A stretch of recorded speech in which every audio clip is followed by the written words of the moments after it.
നമസ്കാരം സുഹൃത്തുക്കളെ, ഞാനൊരു കാര്യം പറയാൻ വന്നാ ഈ നാസിക് ഡോള് എന്ന് കേൾക്കുമ്പോൾ ചില ആൾക്കാർക്ക് ഭയങ്കര ബാഡാണ്.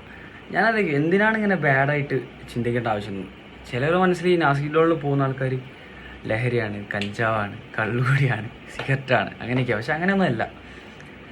ഇതൊരു കല തന്നെയാണ്. അതായത് ഈ ഒരു കാർ ഓടിക്കാൻ അറിയാത്ത ആളെ കയ്യിൽ കാറ് കൊടുത്താൽ എങ്ങനെയാണ്, എവിടെയും പോയി തട്ടൂലേ? അതുപോലെ തന്നെയാണ് ഇത്. കൊട്ടാറിയാത്ത ആളെടുത്ത് എന്താ പറയുക, സ്റ്റിക്ക് കൊടുത്താൽ കൊട്ടാൻ കഴിയില്ല, താളം തെറ്റും. എന്നിട്ട് ഇതറിയാണ്ട് വെറുതെ ഇങ്ങനെ കുറ്റം പറയാനും കുറേ നാട്ടുകാർ, ആൾക്കാരില്ലേ.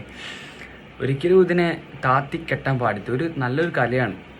പിന്നെ ഒരുപാട് വെച്ചാൽ പൈസനെ കാട്ടി കൂടുതൽ ഏറ്റവും കൂടുതൽ കണക്ഷൻസ് അതിൽ എന്നെ സംബന്ധിച്ച് എനിക്ക് നല്ല കണക്ഷൻസ് കിട്ടി. കാരണം വെച്ചാൽ കാലിക്കറ്റ് അത്യാവശ്യം ടോപ്പിൽ നിൽക്കുന്ന ടീംസൊക്കെയാണ് സ്റ്റണ്ണേഴ്സ്, അതുപോലെ തന്നെ DB ഒക്കെ.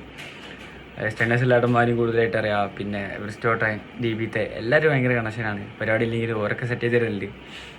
അപ്പോൾ ഒരിക്കലും ഈ കലേനെ ഒരാളും താത്തിക്കെട്ടാൻ പാടില്ല. എല്ലാവരും ചേർത്ത് പിടിക്കുക. ഇത്ര പറഞ്ഞുകൊണ്ട് നിർത്തുന്നു. Bye guys.